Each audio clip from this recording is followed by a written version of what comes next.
Hey everybody. Alright, so yesterday, what did we do? We got to rebuild the EOS 100 booster, which I have right here. Move the camera to show you. Looking so good. Nice, fresh rebuild. Ready to go. Wow, I am so excited about that. Set my camera back up. Alright. So what do we have going on today? So today is the carburetor and the reeds. So what I'm trying to do here with this Walbro 12 carburetor is that I believe that this was the whole issue on why we leaned the engine out and blew this clean hole through the engine. All right, because that was so clean and so quick that something happened right away. You know, it wasn't running hot for a while, because if it was, a lot of more damage would have happened to the engine than just that. So the only thing that happened right before this happened was I did a foot drag. I believe that I sandblasted my prop, which caused sand to wrap around my engine and went right into the air box hole right here, right into the carb, which shot right through and got sand right in here. And like I said, the airbox has no filter or a screen of any kind. It's just a wide open hole. Because normally when you're flying in the air, there's nothing up there to go right into the carb. So it's not that that was a bad design. I just, you know, there's a technique to the foot drag that I didn't actually know about. So, and plus, you know, I can tell by my propeller here, which is right here. Hard to probably tell, but I have like this sanded edge from that sandblast I did. And don't get it wrong, there's nothing wrong with the propeller right now, but so regardless of that, so what do we got to do? I'm gonna take apart both sides here of this carburetor, right? We're gonna check it out. We're gonna see the jet, which I believe is the jet is what's filled with sand. And this, the reeds, the reason why I want to take apart the reeds, kind of hard to tell. There's specks all over it from the hole of this exploding and it going everywhere. So we're just going to clean this out. And I'm hoping I can do the same with this. I just did a fresh rebuild kit on this a few hours previous of runtime on that engine. So we're gonna take it apart, we're gonna assess it, we're gonna see if we can get away without having to do the rebuild kit. Even knowing the rebuild kits are like very cheap for these. It's brand new. So all right, so let's get into it. So what are we gonna do? So there's 8 Phillip heads that we're gonna take off here. What's nice about putting this on the rag is that when you put these on the rag, you'll never lose them on here. You know, this is where all the parts should always go. It's just what I do, you know. Some people will put it in a bowl, which I have bowls too for the nuts and bolts for when I'm doing things like this. But I normally leave that to the hot rod. That's because normally there's a lot of bolts that come off that sucker. So. But right now, like I said yesterday, or in the previous video of the rebuild, we have this bad weather that's going on. And this bad weather is the reason why we're not putting this up in the air yet. So I'm still dying to do the first run. I'm in no rush though, and believe me though, I'm dying to do it. So it's not like I'm not. All right, so taking off the first side, check this out. There's already sand in there. It's probably hard to tell on camera, but there's sand, which is a little upsetting. So I'll put this right here so you guys can see. Okay, there's sand on that. And then this is my plunger. When you prime the fuel from the bottom of the tank up to the carburetor, right? It primes it, and then there's a pressure, or there's what is called a plunger. You push this and it just spurts fuel right into the carburetor like a real quick setup. And what's nice, it gives it that enough fuel to just fire up one of these suckers. And what's amazing is that this gasket's actually not coming off nice right now. Oh, there it goes. So, you know, like I said, I just put this on, but, you know, if I rip this right now, I'm going to be forced. But really, seeing all this sand right now, I'm not really against getting another one now. But we'll see how clean we can get it. and go from there, because, all right. So we're now getting this plunger off. All right, so looking at the inside, doesn't look bad. Oop. Outside, we obviously have sand on it. So, all right, I'm gonna set this right here with this. All right, just like that. Okay, so, wow. All right, checking out in here. This is the inside of the carb, okay, right? This is my fuel pressure pop off, right? There's a spring under here. It lets the fuel in when there's enough pressure in there.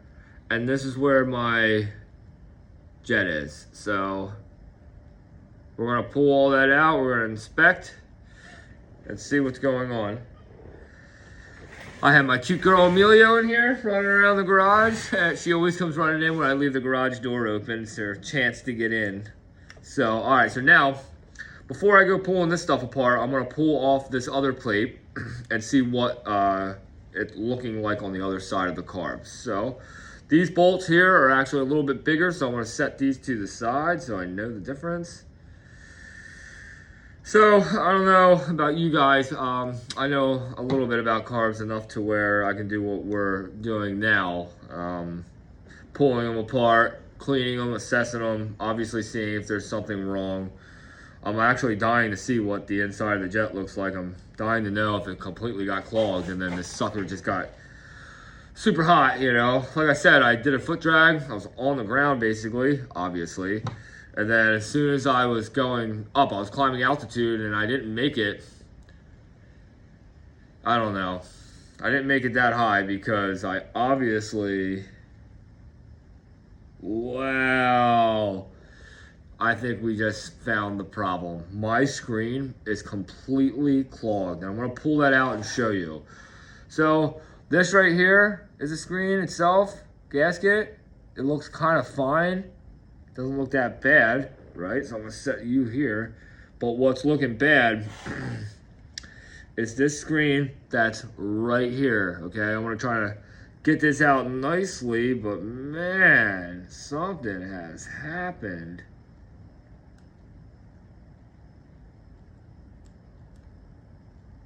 Wow, it's dirty.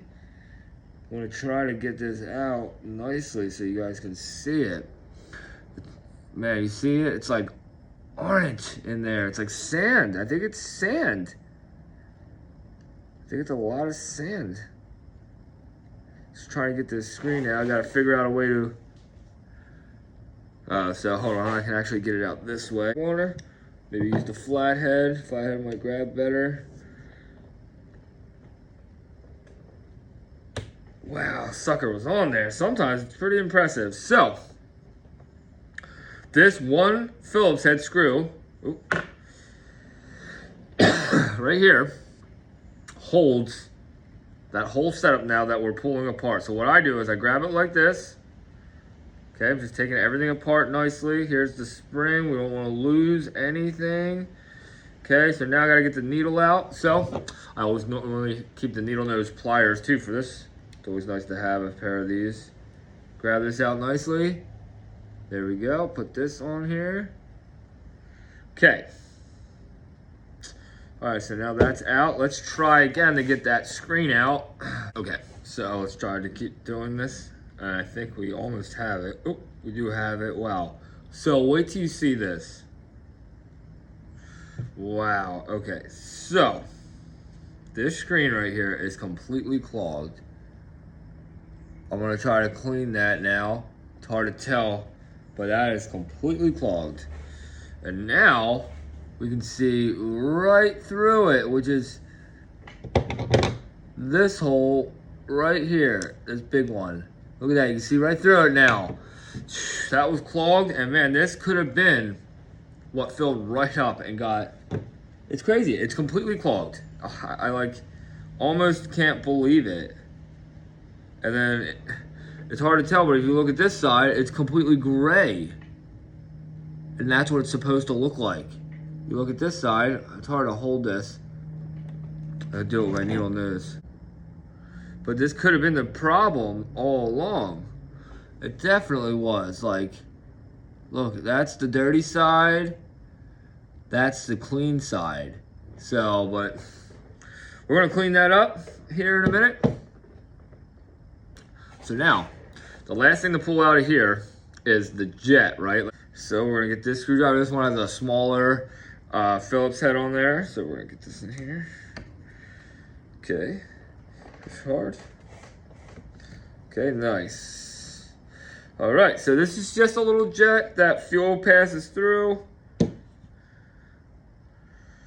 and it's completely clean. You can see right through it. It's kind of hard to tell with the camera, but this looks fine. So we're gonna set that there. So now, I wanna do though is pull out. So on this carburetor, it's not a high and low jet. It's just a fuel and air, which is the longer screw, or longer one here. And then this is just an idle screw, which kind of doesn't make sense because this looks like the idle screw. So if anybody wants to correct me on that, it's what I read on the manual for this carburetor. It seems to be a little silly, strange, but I don't really know. And I don't know. A couple things that I'm still kind of a little questionable out on it. So, but let's pull these out too, because I just realized as I was cleaning it, I forgot to pull these off. And it's really important to get all this stuff off, you know. And I'm trying to set all this back up to stock settings. See what the end of it looks like? It's just a little needle. So that one is my fuel and air. That one is very important. That's the one that, you know, if I was running it too lean or not. This one now that I'm taking off is just an idle screw. So, which in the manual states, get the motor warmed up and then you set it, you know. Same thing, you know, all these Paramotor engines seem to be around the same, anywhere from 1800 RPMs to no higher than 2200. You know, and tell you what, when these things are like just running, where they're warmed up and they're just above that idle, or right at that perfect idle stage, they sound really good. All right, so now here we are getting the idle screw out. Really far in there. This one does not have an end on it. It's just a butt end. Making sure, okay. All right, nothing in there. Right, now back to the cleaning. All right, so this is pretty amazing. Everything is prepped and clean and ready to go. So I'm really excited about this. So a couple little things I still see maybe, but no big deal. This is all about taking your time. There's no rush to this, you know, and it's nice that in this kind of case, I guess, we're having these rough weather days because I get to get this stuff done, you know, and making sure we're really nice and clean here. And it looks to be that way. I'm really excited about this, so let's start slowly putting this back together. So what did I use to clean the carburetor with? I used the trusty old brake cleaner to blow through everything, and I also used it to clean the screen. But every time I'm done spraying with that, I use right away WD-40 right off the rip because it lubricates everything. It soaks them back up. Brake cleaner will actually dry your stuff out incredibly fast. Great for cleaning if you take the time to soak right after with WD-40, let things soak in. So let's get back into this and let's build the carb. So what are we gonna do first? Let's do this side first, right? The screen side where we're gonna put our nice trusty clean screen. Look at this, check this out. It's probably hard to tell still, but that is a clean screen now. Both sides are nice and gray. Put this back in. Like I said, I didn't get, since the carb rebuild, much more than 4 hours. So what I'm gonna do is, after I get this engine running again, and we see what the temps are looking like, see what's going on, then I'm gonna take this back apart and assess it and see what is going on. But like I said, I strongly believe it was just the fact that I did that foot drag and I sand coated everything, you know, and really a big mistake on my part. So, all right, we're gonna put this sucker back on. This looked really good, so I never touched it. Very clean. Okay, so clean this up a little bit before we attach it. All right, so this only goes on one way. I believe it went on like that, but let's double check. Yep, because that's the round spot. Yeah, it's got to be it. Oh. Okay, yeah, and there's things that they sit in. All right, perfect. So, this side were the bigger screws. So, what's really nice about doing this, we got to see what was going on, right? The screen was completely clogged. So far, that has been the #1 big issue I've seen. The jet was completely fine. We saw that. We looked right through that. I blew through it, cleaned it as well, which is right here. This little guy, very hard to see. It's small. So, the thing that's going on is that something happened really quick in a matter of, I don't really think more than a minute. And it was so crazy. I posted, actually, my motor out, but the problem was, Tom was so high above me, right, my buddy? And we were we were talking off the Cena Bluetooth headset, but I guess you get so much higher in altitude than the other pilot, you lose connection, you know, and we lost connection, and Tom was actually trying to call me, right? And because I was going backwards. When I'd get up to a certain point, I was flying backwards. And to me, I shouldn't say I was bugging out or anything. It made me feel like I should just stay lower. So I stayed lower. But Tom, when I went down to go lower, he called me, right? And tells me, hey, the winds are really good up here. I'm like, all right, I'll try to come up, and before that, I was so low that I did that foot drag. I did the foot drag. I come back up, and as I was, getting up, I started to hear this tapping, and this tapping I started to hear was the piston falling apart from getting so hot so quick. Because I guess at that point, I was probably basically full power climbing altitude on the EOS 100 booster, and man, I didn't make it much more than I think maybe tree height, maybe double the tree height. Because, I was on the beach. It's hard to tell how high I really was. And then I hear this tapping, tapping, tapping. And then I'm thinking, what am I hearing? As soon as I let off throttle, the motor shut right off at the same time. It was like, vroom, real quick. And I'm like, oh no, motor out. And Tom, at this point, we were back connected to the Bluetooth Cena headset. And because Tom has came down so much lower, so we're talking now again regular,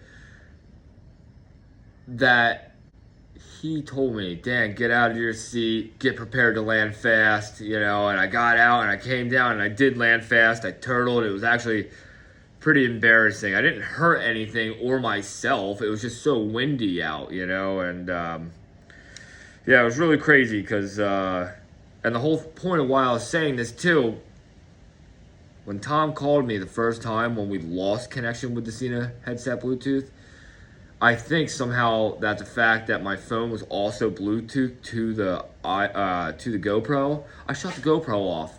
Even before I did my foot drag and before I went down and stuff, and 15 minutes of that day of flying with Tom was totally not recorded. From when he called me, I think I lost it right there because I went down and I did my little foot drag, and then I was like, I want to go up, and that's when I went up, and that's when I started to have issues. All right, so this side is completely on, nice and snug. We don't want to go crazy tight, you know what I mean? It's just a carburetor, and all right, so now we're going to go back to this side. This is the side where we got to put the spring, the needle, and the jet back in. So let's go with, we're going to do.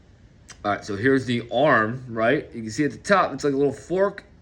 It goes in to the top of that needle, okay? So now, we are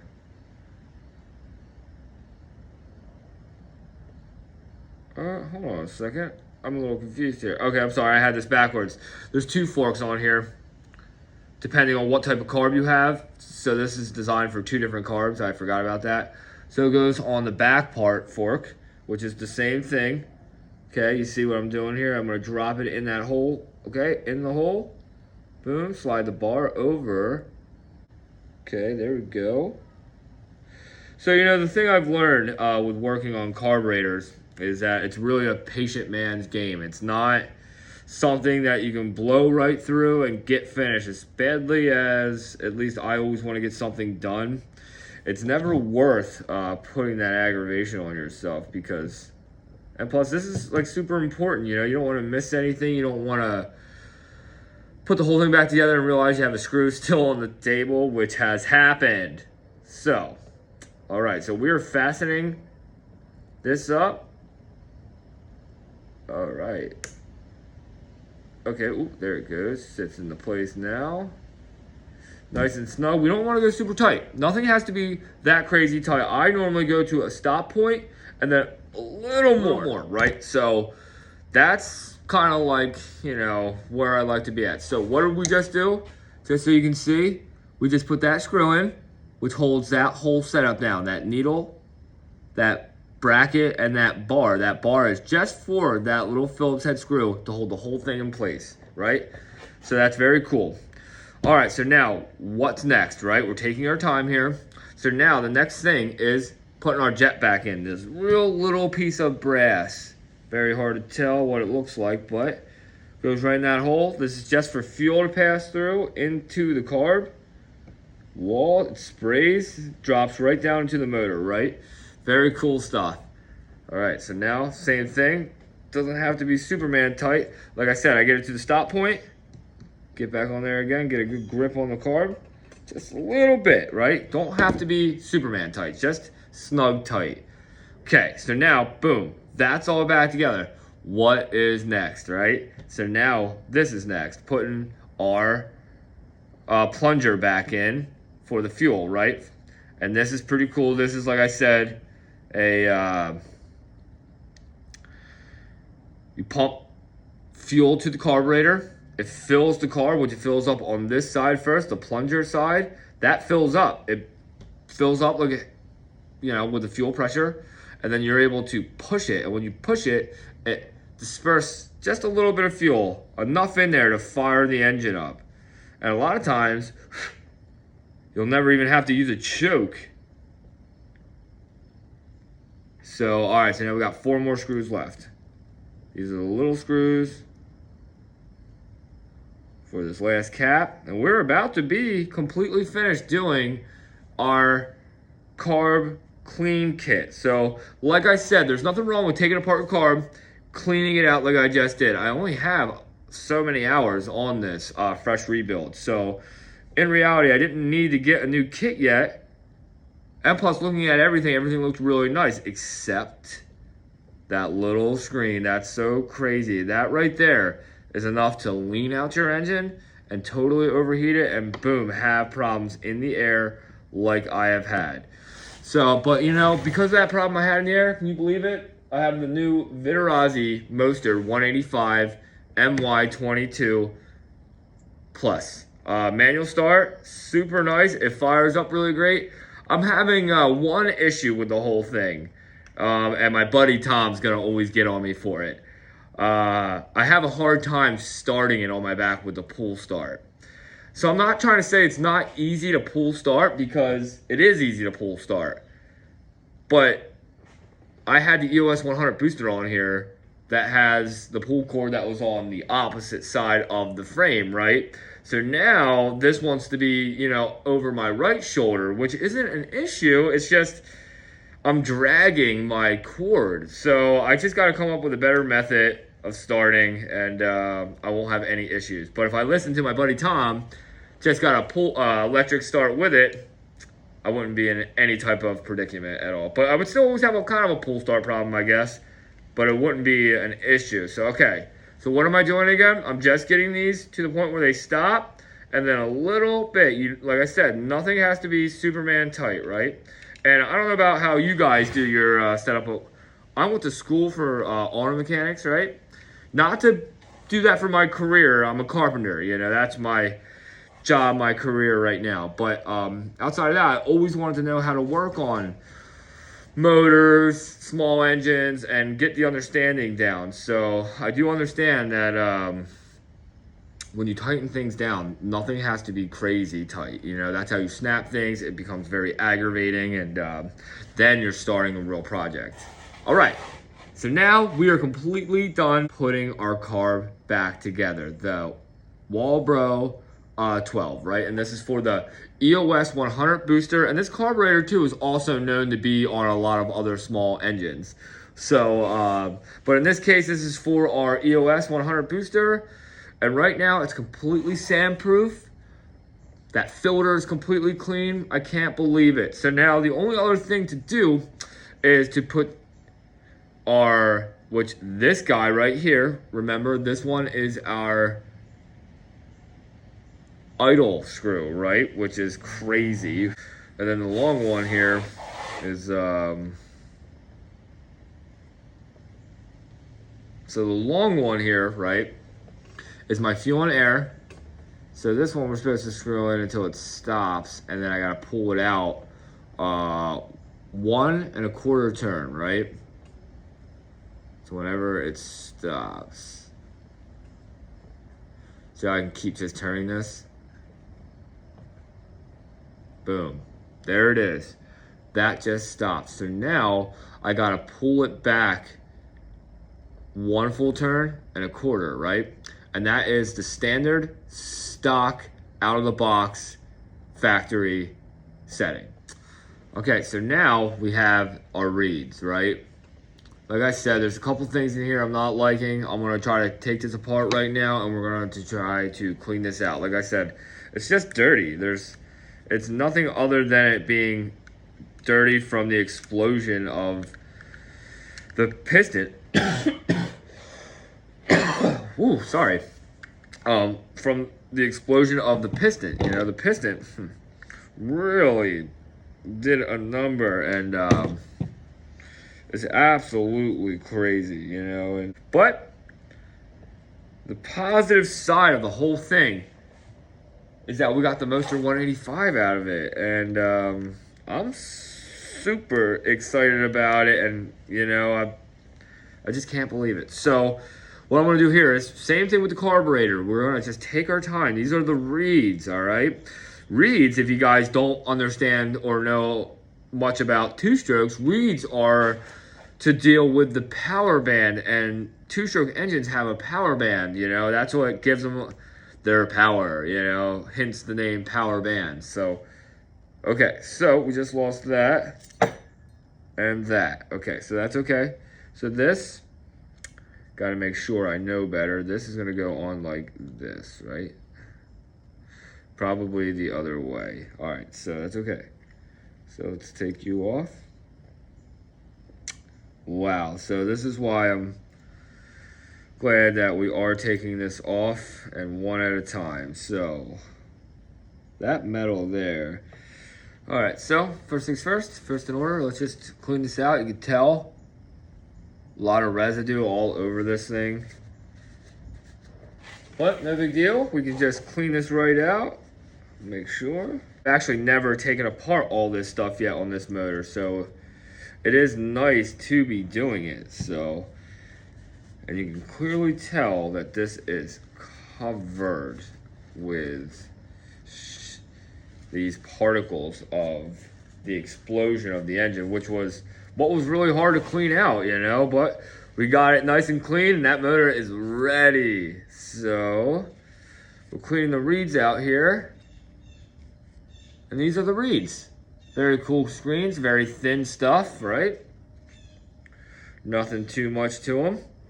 Okay, this is looking good. This is the little bracket bar that clamps them down, and you can tell that they're bent a certain way so they hold the reed in place as like a nice clamp. So if I'm not mistaken, it, yep, definitely goes like this. I'm gonna put you on like that. So sometimes you gotta use your brain, Dan. So just like anything, nothing's easy to ever freaking work on, but patience. Patience will get you to what you need, and that's what I'm learning. Like, so this side of the reeds are all nice and clean. Very happy about that. That looks nice, okay?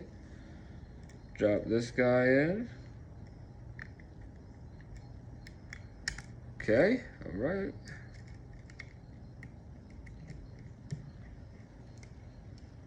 Okay, very nice, Dan. We are about to have the reeds here all nice and cleaned up. We got one more side to take care of. But once that's taken care of, all right, we're just gonna snug this up for now. And then hit the other side right now. Make it all tight together so I don't get confused. All right, other side, same thing, very dirty, but this side's a little different.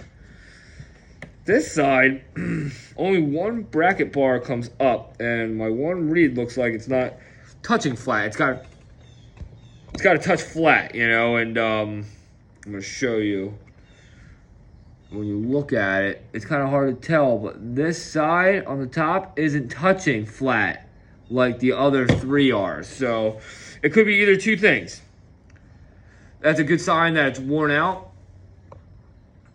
It's a good sign that it's either worn out, or from that explosion, I have a speck in there of some kind that's, you know, keeping it out. So we're about to find out.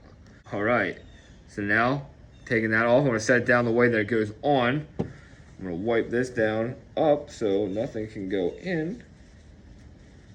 Because remember, we just did the other side.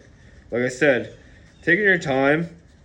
I'm always in such a rush all the time. And it's so nice to sit here and have the time and actually try. I'm sorry too that I keep looking not directly into the camera. It's still kind of hard for me with the new camera setup. It's funny how I have to look into it. So sometimes I keep like looking, I think, a little down. So, but anyway, so yeah, so this is looking really nice. All right, very nice and clean now on this side. All right, let's set you down. All right, so now we're gonna clean the metal. This is the one metal fin side.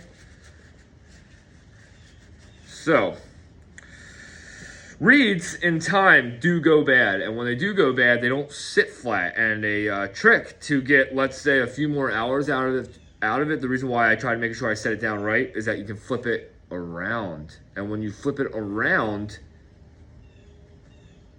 it helps sit flat. But this doesn't look exactly the same as the other side, which makes no sense to me. Like, this side should be as long as this side. And ironically, this side wasn't sitting flat. So that's something that we're seeing too. So I never had a problem though before with power band. You know, there has never been an issue with that. This motor kicks right up to full throttle, no issue. So the only thing though, like I said, it just wasn't sitting flat, and it really could have been due to a little speck that I couldn't see. So, all right, so now this is nice and clean. And what we're gonna do here is see how it sits now. Wow, really nice and flat both ways. I'm really liking that. So let's set this back up. Okay, remember, this is where we take our time because I gotta hold a little bracket too that goes behind everything, which is this bracket right here. This goes underneath and inside the reeds here. So this, and then hold on, we did this last time. Nothing's ever easy, but we just breathe and we take our time. Oh, a little not lined up here. All right, and you see that? I used to get so aggravated all the time working on these little motor stuff, and but when you take your time, you really look at what you're doing, you get great results in the end.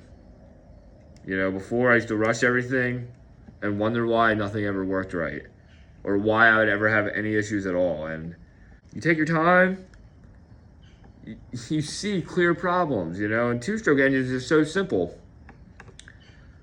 All you need is pressure, fuel, and spark. and everything looking good. And these motors run forever, you know? And don't get it wrong, like any motor, they always need to be maintained. They need to be checked at, looked at, you know, inspected. These are aircraft engines. These are, you know, something that really needs to be looked at. Like saying, this motor here says it needs a 150-hour rebuild, right? So I'm gonna probably realistically stick to that. I'm not gonna try to push and be like, oh, I could probably get 250 hours out of the engine.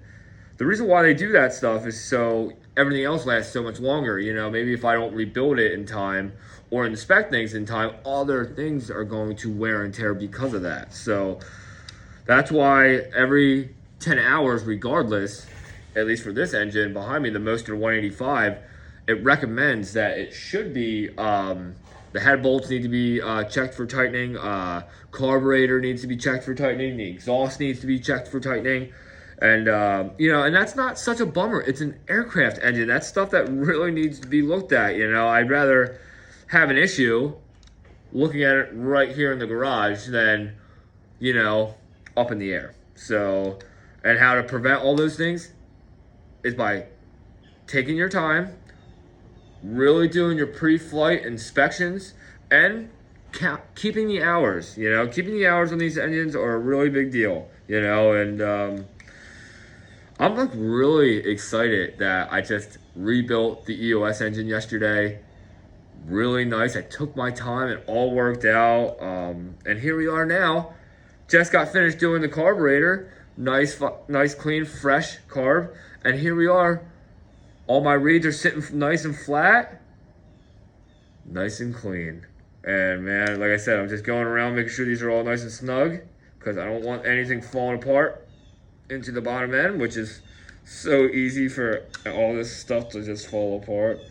So, and like I said, we don't go Superman tight.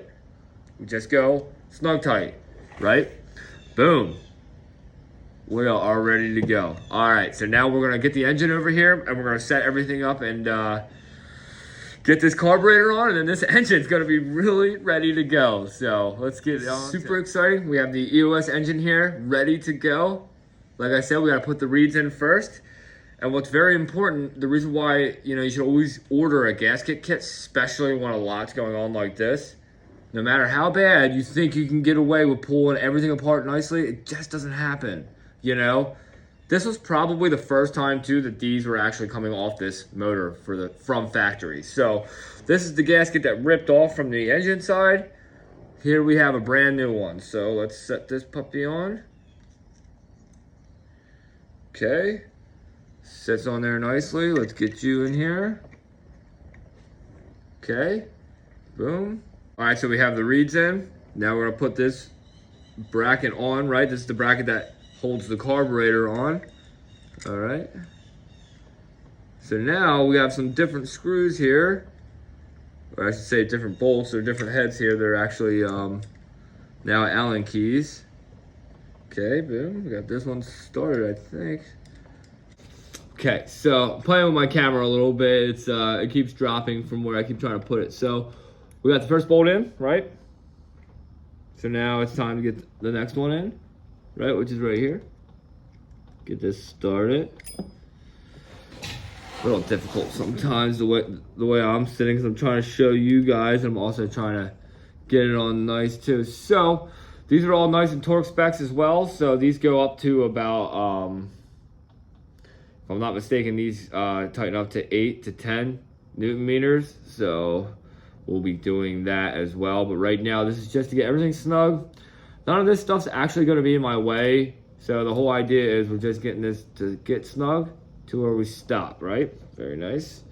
Okay, I'm going to turn this a little bit like this. Okay, nice. Okay, so now next bolt is this guy. Okay, because one of them is actually going to be different, and you're going to see why. Now this, which is this bracket, and you can tell right here, it's got like a little end on it, you see? So, very cool, and then we have a different bolt for it. So, and it goes right here on the bottom. Nice. So this, like I said, holds the, you know, the spot for the cable to the carburetor. So very cool stuff. This bolt's a little bit longer too. Gotta get started. There it goes. Everything right now is just snug. Like I said, I'm not really trying to make this spec tight yet. I'm just trying to get this on here. So we're just gonna make all this just snug tight. Okay, which is right there. I'm liking that. One more turn on the big one. Okay. All right. So now, so if we want to go like this, make it easier. Put the gaskets all on here. Boom. And then boom. All right. That looks right, because, yeah. I like to take my time. I'm in no rush for this stuff. So, and then boom, that's it. So, let's get you on here. So, before I go putting that air box on, I'm going to do the same thing. I'm going to clean that air box too right now. All right, this is super exciting. So, now we have here our freshly rebuilt EOS 100 booster. Super excited. We have our freshly rebuilt carburetor now, which I actually didn't get the rebuild kit because I only had a couple hours on it. I just cleaned it out, and I think I found the problem. The screen was completely clogged of sand. So now here's our air box that needs to be cleaned, right? This is what took in the sand. So, ooh, okay, nice. It's a pop in, pop out. Okay, so now, hard to tell, but there's sand laced all over this. Okay, so we're gonna clean this out, and the same with this. So let's get this rubber off too. Yeah, look at that. There's sand all over this. So, all right, here's this guy. Now it's just that empty hollow filler. So let's clean this sucker out. We're just trying to get this sucker back together right now. Okay, boom. This red mouth on here is the only thing, if I had to say anything was ugly, it's that.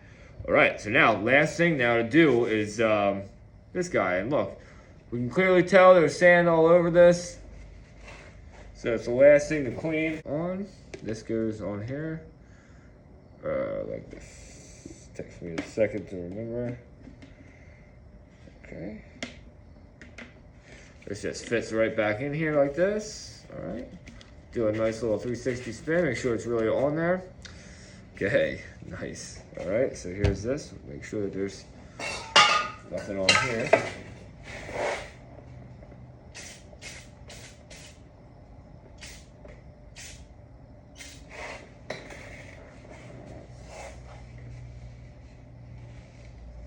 Very nice. Right, so get you back on here. Right. Can't believe it.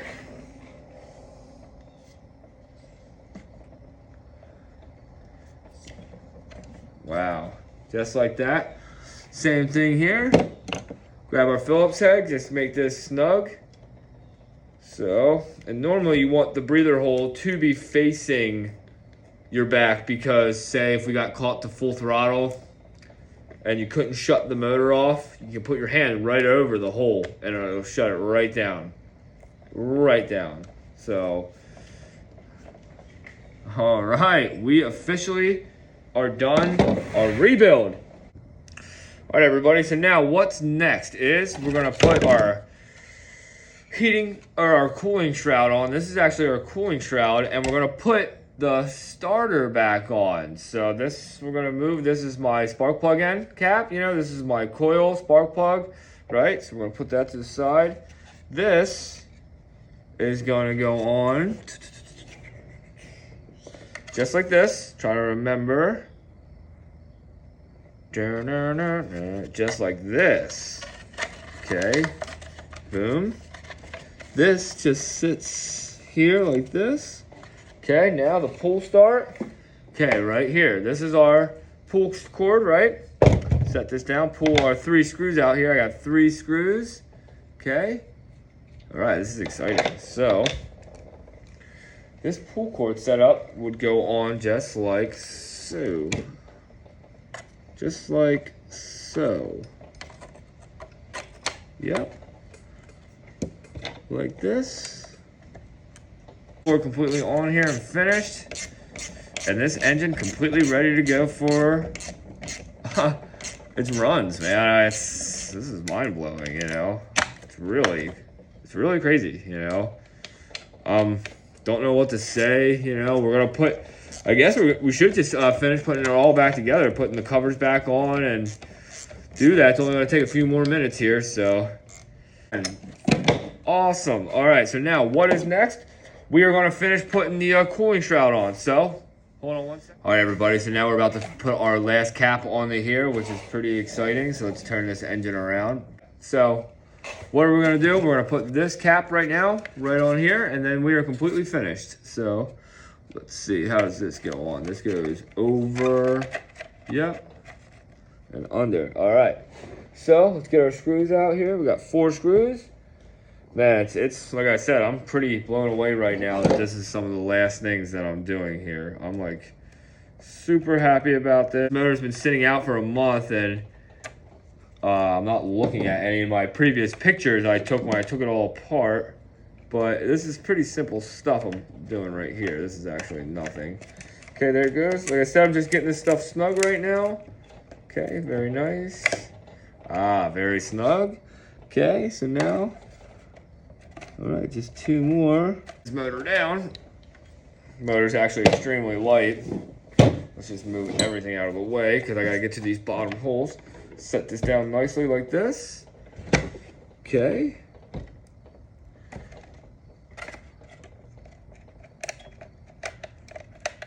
All right. There it is. Screwdriver. It's funny how things just walk away.